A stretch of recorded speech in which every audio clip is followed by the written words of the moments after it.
नमस्कार जैन साथियों, स्वागत है आप सभी का हमारे यूट्यूब चैनल सोम कंप्यूटर कोचिंग सेंटर में। तो दोस्तों, सोम कंप्यूटर कोचिंग सेंटर आज आपके लिए लाया है टेंस यानी ग्रामर। ग्रामर हम कैसे सीख सकते हैं और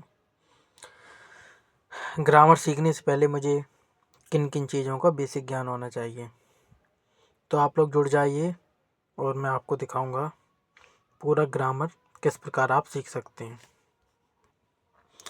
तो साथियों, ग्रामर सीखने के लिए देखिए, सबसे पहले आपको पता होना चाहिए टेंस कितने प्रकार के होते हैं। तो टेंस 3 प्रकार के होते हैं, प्रेजेंट, पास्ट और फ्यूचर। और प्रत्येक टेंस के 4 भाग होते हैं, जैसे present indefinite, present continuous, present perfect और प्रेजेंट परफेक्ट कंटिन्यूअस टेंस। तो सोम कंप्यूटर कोचिंग सेंटर से जुड़े सभी स्टूडेंटों के लिए ये मेरा पहला वीडियो है और ये मैं कोशिश करता हूँ ये वीडियो आपके लिए बहुत ही पावरफुल होने वाला है। तो सभी लोग जुड़ जाइए। आज से हमारा ग्रामर शुरू हो चुका है और जिन लोगों को ग्रामर समझ में नहीं आए वो मुझे कमेंट जरूर कर देना। इस यूट्यूब चैनल के माध्यम से आपको कंप्यूटर की, ग्रामर की और भी कई चीज़ों की नॉलेज मिलेगी। जैसे सबसे पहले हैं टेंस 3 प्रकार के, प्रेजेंट, पास्ट और फ्यूचर।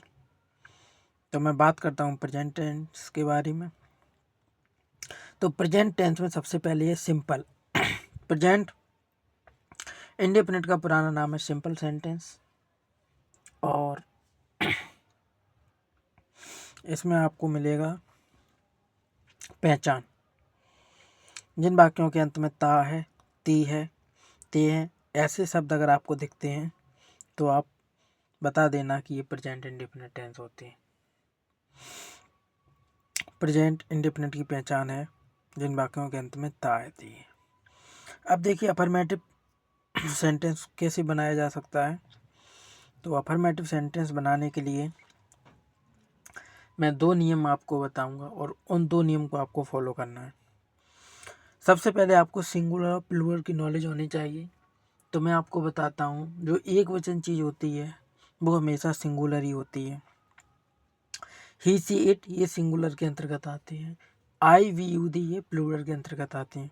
तो आप सबसे पहले फॉर्मूला पढ़ना। अगर subject I, we, you, they plural है तो कर्ता प्लस क्रिया प्लस कर्म। ये वीडियो में बना चुका हूँ पहले से। कर्ता, क्रिया, कर्म जोड़ देना। यदि सब्जेक्ट सिंगुलर है तो कर्ता प्लस क्रिया और क्रिया में एस या ई एस जोड़ देना। अगर आपको नहीं पता है एस या ई एस कब और कहाँ कैसे लगाई जाती है तो इसका वीडियो हमारे यूट्यूब चैनल पर डला है, आप उसको देख लेना। तो प्लूरल के साथ कर्ता, क्रिया, कर्म यानी सब्जेक्ट, वर्ब और ऑब्जेक्ट, और सिंगुलर के साथ कर्ता, क्रिया, क्रिया में एस या ई एस यानी subject plus verb plus S या ई एस प्लस ऑब्जेक्ट। तो मैं एक सेंटेंस आपको बताता हूँ, मैं लिखता हूँ। तो सबसे पहले आपको देखना है जिन वाक्यों के अंत में ता है, ती आती है वो प्रेजेंट इंडेफिनिट टेंस होता है। तो ये तो पता चल गया है कि ये प्रेजेंट इंडेफिनिट टेंस है। अब आपको इसमें देखना है सिंगुलर प्लूरल के नियम। तो मैंने बताया था ऊपर वाला प्लूरल है और नीचे वाला सिंगुलर का नियम है। तो मुझे सबसे पहले सब्जेक्ट मैंने बताया था कौन होता है, जो कार्य को करता है। जैसे आई माने होता है मैं है तो मैं की इंग्लिश होती है आई। अब कर्म इसमें है नहीं, क्रिया है लिखना है। मैं हूँ, क्या कर रहा हूँ, लिख रहा हूँ। तो प्लूरल में क्या है, कर्ता, क्रिया, तो आई राइट। ये सेंटेंस आपको अगर समझ में आ गया हो तो आप दूसरा देखना। रिया एक मधुर गाना गाती है। जो रिया है वो क्या कर रही है, गाना गा रही है मधुर। तो अब देखना रिया सिंगुलर है प्लूरल, रिया सिंगुलर। तो रिया की हमने इंग्लिश रिया लिख दी। क्रिया है गाना, तो गाना की होती है सिंग, लेकिन हम इसमें क्रिया में एस या ई एस को जोड़ देते हैं। उसके बाद कर्ता हो गया, क्रिया में एस या ई एस जोड़ दिया। अब बचा कर्म, एक मधुर गाना। तो एक की ए स्वीट माने मीठा यानी मधुर, सॉन्ग माने गाना। सिर्फ आपको करते क्रिया कर्म जोड़ना है। ये सिंगुलर था तो इसमें एच या ई एस जोड़ दिया। वह स्कूल जाता है, सबसे पहले कर्ता सिंगुलर है तो एस ई एस का प्रयोग गो, लेकिन सिंगुल इसमें एस ई एस को जोड़ दिया गोज टू स्कूल। लड़की गाती है, द गर्ल, लड़की गाती है, सिंगुलर है ना, सिंग्स, कर्ता क्रिया कर्म। वह अपना पाठ याद करते हैं। तो अब देखना आई यू वी दे ये प्लूरल होता है, इसमें ऐसे आई एस का प्रयोग नहीं होगा। सबसे पहले पहचान देखा करो, तायती करते यानी प्रेजेंट इंडेफिनिट। तो करता इसमें बे की इंग्लिश दे, क्रिया इसमें लर्न, कर्म है अपना पाठ देयर लेसन। मैं एक पत्र लिखता हूँ, आई राइट ए लेटर, प्लूरल है, इसमें ऐसे आई एस का प्रयोग नहीं होगा। आई राइट, आई माने मैं, कर्ता क्रिया है लिखना, ए लेटर क्या पत्र। कर्ता क्रिया कर्म को देखने के बाद आप नियम को फॉलो करना, आपके टेंस 100% समझ में आ जाएंगे। इसके बाद अगर आपको ये समझ में आ गया हो तो उसके बाद आपको देखना है दूसरा रूल। अगर वाक्य में कभी नहीं आए तो नेबर का प्रयोग करते हैं, नेबर के साथ डू और डज का प्रयोग नहीं करते हैं। नेगेटिव सेंटेंस की पहचान होती है। अब देखिए इसमें लिखा है अगर सब्जेक्ट प्लूरल हो तो subject plus do not plus क्रिया प्लस ऑब्जेक्ट। ऐसे ही अगर सिंगुलर हो तो सब्जेक्ट डू या डज का प्रयोग होगा, सिंगुलर के साथ डज, प्लूरल के साथ डू के बाद नॉट का प्रयोग करते हैं, उसके बाद क्रिया, तब उसके बाद कर्म। तो अनु स्कूल नहीं जाती है, जिन वाक्यों के अंत में ता आई थी वो टेंस प्रेजेंट इंडिफिनिट होता है, लेकिन इसमें क्या नहीं आ गया तो निगेटिव है। तो करता है इसमें अनु, और सिंगुलर है तो डज नॉट, अगर प्लूरल होता तो डू नॉट, और क्रिया इसमें गो टू स्कूल, कर्म इसमें है स्कूल। ऐसे मैं अपना पाठ याद नहीं करता हूँ, नहीं आ गया तो ये निगेटिव हुआ।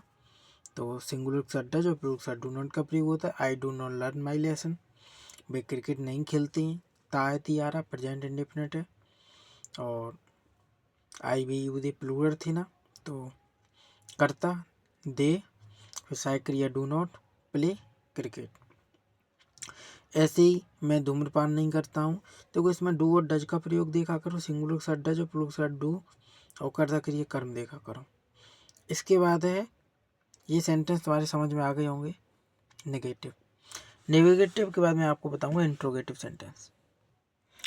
इंट्रोगेटिव सेंटेंस में क्या है दोस्तों, देखिए अगर subject I we you they है प्लूरल तो डू या डज को सबसे पहले लिखते हैं। देखिए इसमें सिंगुलर और प्लूरल सब्जेक्ट से पहले डू और डज का प्रयोग होता है, प्लूरल के साथ डू और सिंगुलर के साथ डज। यदि वाक्य क्या से शुरू है तो डू या डज को सबसे पहले, यदि प्रश्नवाचक शब्द बीच में आता है तो उसकी अंग्रेजी हम सबसे पहले लगा देते हैं। अगर आपको वाक्य प्लूरल दिखे तो ये वाला फॉर्मूला लिखना, सबसे ऊपर वाला डू प्लस सब्जेक्ट प्लस क्रिया प्लस ऑब्जेक्ट, और अगर सिंगुलर हो तो does plus subject plus verb plus object.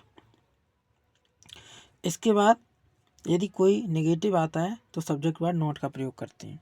क्या तुम अपनी माँ से प्रेम करते हो, तो डू और डज को पहले लिखोगे, तो तुम प्लूरल हुआ तो डू यू, उसके बाद क्रिया लव योर मदर, वह क्या हुआ किताब पढ़ती है, ये सिंगुलर है तो डज का प्रयोग हुआ है।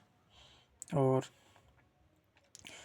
प्रश्नवाचक शब्द अगर बीच में आता है, जैसे ये तुम यहाँ क्या क्यों आते हो, तो ये प्रश्नवाचक है, तो क्योंकि अंग्रेजी बाई होती है तो सबसे पहले प्रश्नवाचक शब्द को लिख देंगे, और उसके बाद सिंगुलर या प्लूरल को देख लेंगे, जैसे तुम प्लूरल हुआ ना तो डू यू कम हियर। ऐसे दोस्तों ये सेंटेंस बनेगा। आप सभी लोग यही बताना आपको आज की क्लास कैसी लगी। अगर आज की क्लास आपको अच्छी लगी होगी तो ऐसे ही मैं सारे सेंटेंसों की वीडियो बना दूंगा। यदि कुछ समझ में नहीं आए तो आप मुझे कमेंट कर देना। आज के लिए फिलहाल इतना ही। जय हिंद, जय भारत। सोम कंप्यूटर कोचिंग सेंटर से जुड़ने के लिए आपका बहुत बहुत धन्यवाद। सभी लोग लगा दीजिए सोम कंप्यूटर कोचिंग सेंटर का स्टेटस, और अपनी ब्रांच समझ के ज़्यादा से ज़्यादा बच्चे ग्रामर सीखिए। जय हिंद, जय भारत।